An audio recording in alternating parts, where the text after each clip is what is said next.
The Garden of Redemption was flourishing, its lush grounds a beacon of hope for mortals and the downtrodden. Medusa, once cursed and feared, was now the heart of this sanctuary. But the gods, as fickle as they were powerful, had taken notice of her rising influence. Athena, the very goddess who had cursed her, appeared in the sanctuary one fateful evening, her armor glinting in the light of the setting sun.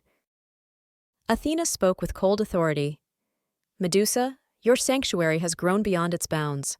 Mortals whisper your name as though you were one of us, a goddess. I challenge your right to wield such power." The challenge Athena presented was no small feat. Medusa would need to journey to the depths of Tartarus and retrieve the lost scales of Themis, the goddess of justice. These scales, said to weigh the purity of truth, had been stolen by deceitful forces, tipping the balance of justice toward corruption. Athena decreed that Medusa must return the scales and restore justice, proving her commitment to her new role as protector and defender. The journey would test Medusa in every way. She faced the river Styx's treacherous currents, encountered the haunting cries of the condemned, and solved riddles posed by ancient spirits. But the deepest challenge came from within. Medusa had to confront the remnants of her bitterness toward the gods, choosing between vengeance and forgiveness. At the heart of Tartarus, Medusa confronted the creature guarding the scales, a monstrous chimera embodying the chaos that had plagued the realms. She realized that brute force alone wouldn't succeed. Using her newly sharpened wisdom, she outwitted the creature, offering it peace in exchange for the scales. Returning to the garden with the scales in hand, Medusa placed them before Athena. The goddess, surprised and begrudgingly impressed, acknowledged Medusa's resolve. But Athena added one final twist. Medusa must use the scales to judge the heart of one of the gods, exposing their secrets to the mortal world. The Garden of Redemption. Nestled in a secluded valley, where the morning mist kissed the treetops and a gentle river wove through the landscape, stood the Garden of Redemption. It was no ordinary sanctuary. Flowers of impossible hues lined the paths, their vibrant colors whispering of magic. Statues of silent guardians, former mortals, now protectors, stood watch over the haven. These statues were not the result of Medusa's cursed gaze, but gifts of those who willingly chose to protect her sanctuary, their spirits bound to stone as eternal sentinels. Medusa walked among the inhabitants of the garden, her presence commanding both reverence and warmth. Those who had once feared her now saw a leader, a healer, and a protector. Each day, she tended to the wounded and offered wisdom to the lost. Her sanctuary had grown, drawing wanderers from distant lands, outcasts, warriors weary of battle, and women fleeing cruelty. For them, the garden was a second chance. But peace, Medusa knew, was fragile. She felt it in the distant murmurs of unease that reached her ears. The mortals whispered doubts about the gods, and the gods' unease at her rising influence. She had expected this day to come, though not so soon.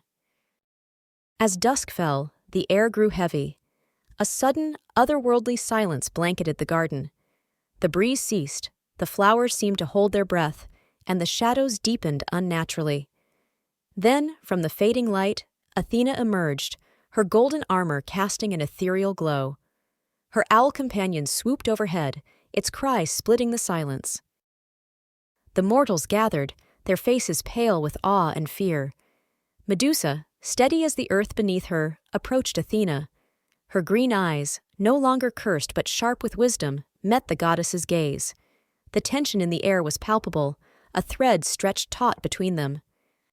Athena spoke, her voice cold and precise. "Medusa, the gods have watched your ascent, and we have questions. Does your sanctuary defy the natural order? Do you seek to rival Olympus itself? Prove your intentions, Medusa. You must retrieve the scales of Themis from Tartarus, or you shall forfeit all that you have built here." The mortals gasped. Tartarus, the abyss that even gods feared, was no mere trial. It was a place of torment and despair. The challenge was meant not only to test Medusa's resolve, but to remind her, and everyone gathered, of the gods' dominion. Medusa remained still, her expression unyielding. "I accept your challenge, Athena," she said, her voice steady and clear. "But know this, I do not serve Olympus, nor do I bow to your fear. My mission is justice, and I will fulfill it for those who place their trust in me." As Athena vanished into the growing night, the mortals erupted into murmurs of doubt and hope. Medusa turned to them, her presence a beacon of calm amidst the storm. "The gods challenge me because they fear what we have created here," she said, her voice carrying over the crowd. "But I will not falter. This garden, our refuge, is not built on fear. It is built on courage, and it will endure." The night fell fully over the garden, and Medusa began her preparations for the journey to Tartarus. The sanctuary, though still vibrant, now felt heavier under the weight of its founder's quest. But those who dwelled there believed, as Medusa did, that redemption was worth any challenge, even one set by the gods themselves. The Scales of Truth. The descent into Tartarus began with an eerie quiet. The entrance, a jagged maw in the earth, loomed like a forewarning of the trials Medusa was about to face. With no one to accompany her, she relied on her keen instincts and newfound confidence as a protector and leader. Clutching the shimmering token Athena had given her, she stepped forward, the world above fading into memory. The atmosphere in Tartarus was suffocating, its air heavy with sorrow and anger. The shadows seemed alive, clawing at her resolve. Medusa pressed onward, her gaze scanning for signs of movement. She knew the scales of Themis would not be unguarded, and that retrieving them would demand more than physical strength. Obstacle 1: the river Styx. Before long, Medusa arrived at the river Styx, its black waters swirling with a deep, unnatural current. Spirits of the dead cried out as they drifted through the tide, pleading for release. A ferryman appeared, a skeletal figure wrapped in rags, with an unearthly grin. He demanded payment for passage, but Medusa had nothing to offer. She closed her eyes, recalling the tales of the river's treacherous currents, and decided to forge ahead alone. Her wings, a gift from Perseus, carried her above the waters, though the spirits reached for her desperately as she flew. The ferryman chuckled darkly as she passed. "Few dare tread these waters without my aid. Your determination is noted, Medusa, but Tartarus has only begun to test you." Obstacle 2: the Warden of Truth. Deep within Tartarus, Medusa encountered the Warden of Truth, a towering, shadowy figure with a voice like grinding stone. The warden's task was simple: pose a riddle, and Medusa must answer correctly to pass. Failure would mean eternal imprisonment in the depths of Tartarus. The warden's riddle was one of wisdom and morality, forcing Medusa to confront her own past and the choices she had made since her redemption. With a steady voice, she delivered her answer, drawing on the strength she had cultivated in her sanctuary. The warden stepped aside, impressed by her clarity of thought. Obstacle 3: the Guardian of the Scales. At last, Medusa reached the chamber where the scales of Themis lay, glowing faintly in the darkness. However, a monstrous chimera stood guard, a creature with the heads of a lion and a goat, and the tail of a serpent. The chimera's roars echoed through the chamber, each step shaking the ground. Medusa knew that brute force would fail against this beast. Instead, she relied on her wits, recalling tales of how such creatures could be calmed through cunning and negotiation. Speaking to the chimera, she invoked the sanctity of Themis's scales, appealing to the creature's sense of duty. With calm and careful words, she convinced the chimera to step aside, securing the scales without bloodshed. The creature's gaze lingered on her as she departed, as though acknowledging her courage and wisdom. Triumphant return. Emerging from Tartarus, the scales of Themis in hand, Medusa felt the weight of her journey lift, though she knew her mission was far from complete. When she returned to the Garden of Redemption, the mortals and outcasts there greeted her with awe and gratitude. The sanctuary seemed to glow with renewed energy, as though the scales carried not just justice, but hope. Athena reappeared, her expression unreadable. "You have succeeded, Medusa. The scales are yours to wield, yet the true test lies ahead, to judge not mortals, but gods.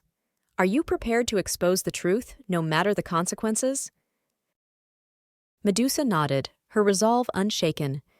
Her journey into Tartarus had fortified her spirit, proving that she was capable not only of enduring trials, but of transforming them into victories. The garden thrived anew, and Medusa prepared for the next chapter of her mission. The Judgment. The Garden of Redemption shimmered under the midday sun, but tension hung heavy in the air. Mortals gathered in hushed circles, their faces a mix of awe and trepidation. The gods, regal and unyielding, stood apart, their presence commanding yet brittle under the weight of what was to come. At the heart of it all stood Medusa, the scales of Themis gleaming in her hands. The silence was broken as Athena stepped forward, her voice firm but devoid of warmth. Medusa, the time has come. You hold the scales of Themis, a divine instrument that reveals truth in its purest form. Choose which god's heart you will judge, and let their truth be known to all. Medusa's gaze swept across the gods assembled before her. Each deity met her eyes in their own way, some confident, some defiant, and some quietly uneasy. Her choice carried weight beyond the immediate judgment. It was a challenge to the very hierarchy of power that Olympus represented. As her eyes settled on Poseidon, the tension deepened. He stood tall, his trident in hand, his expression hardened like the waves before a storm. But Medusa saw beyond his armor of arrogance. She saw the shadow of their shared past, the moment that had led to her curse and her exile. She took a deep breath, her voice steady as she declared, "Poseidon, I choose you." A murmur rippled through the crowd. The mortals whispered in shock, and even the gods exchanged uneasy glances. Poseidon's face darkened, his trident tightening in his grip. "You dare to judge me, mortal?" he thundered. "Do you believe the truths of a god are for mortals to bear?" Medusa did not falter. The scales do not distinguish between mortal and god. They reveal what lies beneath for all to see. If your truth is just, you have nothing to fear. Poseidon's bravado faltered for a moment before he stepped forward, his movements heavy with reluctance. Medusa placed the scales of Themis before him, and the artifact began to glow with an ethereal light. As Poseidon placed his hand above the scales, a wave of energy rippled outward, enveloping the garden. The scales vibrated, their glow intensifying. Images began to form above them, fragments of Poseidon's truth laid bare for all to witness.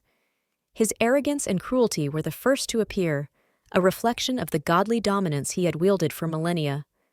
Mortals gasped, and the gods shifted uneasily as the scenes unfolded. But then, deeper truths emerged, ones hidden even from Poseidon himself. Beneath his pride lay guilt, buried under centuries of denial. Scenes of his wrongs played out before the crowd, including his transgressions against Medusa. The guilt began to crack his hardened exterior, revealing regret and the fear that had driven his cruelty, the fear of being overshadowed, forgotten, and insignificant in the vastness of the divine order. The scales dimmed, the judgment complete. Poseidon stood frozen, his trident trembling in his grip. The crowd erupted into voices, mortals crying out for justice, gods whispering in shock. Even Athena appeared troubled, her usual composure shaken. Medusa stepped forward, her voice cutting through the chaos. The truth has been revealed. Poseidon's actions, both cruel and shameful, stem from his own fear and weakness. Let this be a lesson, for both gods and mortals, that even the divine must be held accountable. The judgment had rippled far beyond Poseidon. The gods, once untouchable, now found themselves exposed to the possibility of mortal scrutiny. Mortals, emboldened by the scales' revelation, began to demand fairness and justice from Olympus itself. Poseidon, humbled and shaken, bowed his head before Medusa. Though his arrogance lingered, it was tempered by a newfound awareness of his flaws. "You have exposed me, Medusa. I must reckon with what I have seen." As the gods began to depart, Athena approached Medusa, her expression unreadable. "You have wielded the scales wisely, but know this, truths, once revealed, cannot be undone. The balance of power has shifted, and Olympus will not take this lightly."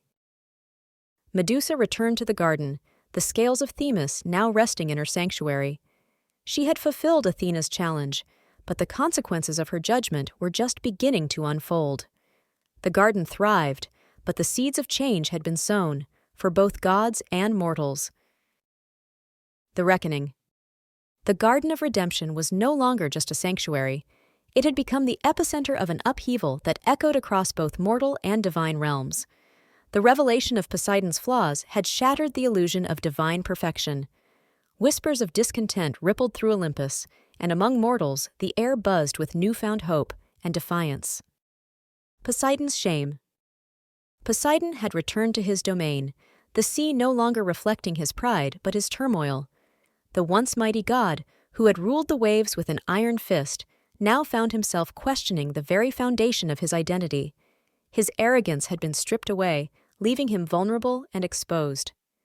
The sea, which had always obeyed his commands, seemed quieter, almost as if mirroring his introspection. Among his followers, there was confusion and anger. Some mortals who worshipped him turned away, demanding that their prayers no longer feed a god who had failed to embody the ideals they revered. Others, more forgiving, sought to understand the complexity of the god's revelations, choosing to give him a chance at redemption. For the first time in millennia, Poseidon felt what it was to be judged, not as a god, but as a being capable of failure. The Mortals' Uprising. For mortals, the judgment of Poseidon had sparked a revolution of thought. If a god could be held accountable, why not all of them? Across the lands, voices rose in unison, calling for justice, fairness, and an end to the unchecked dominance of the divine. Leaders and thinkers, inspired by Medusa's actions, began to form councils advocating for mortal rights in a world long dominated by gods. In the garden, Medusa became the symbol of this movement. Pilgrims arrived daily, seeking her wisdom and guidance. They no longer saw her as a victim of divine cruelty, but as a beacon of justice, a guardian willing to stand against the might of Olympus itself. Olympus in turmoil. The gods, once untouchable in their celestial realm, were deeply unsettled. The cracks in their facade of omnipotence had been laid bare, and even the most powerful among them felt the growing weight of mortal defiance. Meetings in Olympus grew heated, with gods arguing over how to respond. Some, like Apollo, suggested appeasement, offering gestures of goodwill to restore faith among mortals. Others, like Ares, called for displays of power to remind mortals of their place. Athena, silent through most of these debates, felt the burden of her own role in the unfolding drama. She had set Medusa on this path, perhaps underestimating the ripple effect it would have. While she respected Medusa's wisdom, Athena also feared that the balance between mortals and gods was shifting irreversibly. Medusa's Ascension. For Medusa, the days following the judgment were both fulfilling and challenging. Her sanctuary now thrived not only as a refuge, but as a center of change. She mediated disputes, guided those seeking justice, and worked tirelessly to ensure the garden's principles remained intact. The scales of Themis rested in a place of honor, a constant reminder of the responsibility she now carried. But Medusa was not naive. She knew that the god's discomfort could turn to wrath at any moment. She prepared herself and the garden's inhabitants for the possibility of divine retaliation, even as she continued to advocate for dialogue and understanding. Poseidon, in a moment of humility, returned to the garden. He knelt before Medusa, his pride subdued. "You have shown me truths I dared not face," he said, his voice heavy with regret. "If redemption is possible, I would seek it." Medusa, though wary, offered him the chance to prove his sincerity, not through words, but through actions that would benefit mortals and atone for his past. A new era. As Poseidon began his journey of redemption, Olympus faced a reckoning of its own. Medusa's actions had planted the seeds of a new era, one where mortals and gods could stand as equals, each held accountable for their actions. The Garden of Redemption, once a sanctuary for the lost, now stood as a symbol of hope and justice, its influence reaching far beyond the valley. Medusa, standing at the heart of it all, looked toward the horizon, knowing that her mission was far from over. But for the first time, she felt that change was not only possible, it was inevitable. A new dawn. The sun rose over the Garden of Redemption, casting warm golden light across the sanctuary. The events of the past weeks had transformed not just the sanctuary, but the very fabric of the mortal and divine realms. Medusa stood at the center of it all, her gaze reflecting both exhaustion and hope. Her journey, from cursed exile to revered guardian of justice, had redefined her place in the world and reshaped the lives of countless others. Poseidon's journey of redemption. Poseidon had retreated from the garden, but not in shame as he had when his truths were first revealed. This time, he carried with him a renewed sense of purpose. Determined to earn back the trust of mortals and the gods alike, he began his journey by restoring coastal villages ravaged by storms he had once unleashed in anger. He swore to protect the seas, not out of dominance, but as a steward of their life and vitality. In time, whispers of Poseidon's deeds began to reach the garden. Mortals who once cursed his name now spoke of his actions with cautious hope, unsure whether to fully trust the change. Still, the impact of his journey rippled across the realms, sowing seeds of redemption and reconciliation. The Garden of Redemption's growth. Under Medusa's leadership, the Garden of Redemption expanded beyond its humble beginnings. The sanctuary became the hub of a growing movement, mortals advocating for justice, fairness, and accountability from both gods and their fellow humans. New sanctuaries began to emerge across the land, each inspired by Medusa's vision. Leaders and thinkers from diverse backgrounds arrived at the garden, seeking her counsel and offering their support. The scales of Themis, now a symbol of truth and balance, remained at the heart of the sanctuary. Medusa wielded them sparingly, using their power only when necessary to guide her followers and maintain the integrity of the movement. A shift in the balance. In Olympus, the gods could no longer ignore the shifting tides. The revelation of Poseidon's flaws and Medusa's rise had shaken their dominion, forcing them to confront their own vulnerabilities. Some gods, like Apollo and Artemis, began to reconsider their roles in the mortal world, offering guidance and wisdom without demanding worship. Others, like Ares and Hera, resisted the change, their pride unwilling to yield. The balance between mortals and gods remained fragile, a delicate dance of cooperation and conflict. Athena, ever the strategist, visited Medusa in the sanctuary, her demeanor cautiously respectful. "The scales have brought change," Athena admitted, "but change is a dangerous thing. Olympus will not fall easily, and challenges will come from places you least expect. Are you ready, Medusa?" Medusa's reply was steady. "Change is not meant to be easy, Athena, but it is necessary. The garden will endure, and so will the truth." A hint of new challenges. As the garden thrived, whispers of new alliances and dangers began to emerge. A mortal warrior, inspired by Medusa's courage, sought her guidance for a rebellion against a tyrannical kingdom. Rumors of a forgotten god, long thought to be dormant, stirred unease among mortals and gods alike. And in the shadows, forces resistant to change plotted to undermine the sanctuary's influence. Medusa, standing in the light of the rising sun, knew that the path ahead would be fraught with challenges. But she also knew that with courage, wisdom, and the unity of her followers, the garden would continue to grow, and its message would echo across the realms.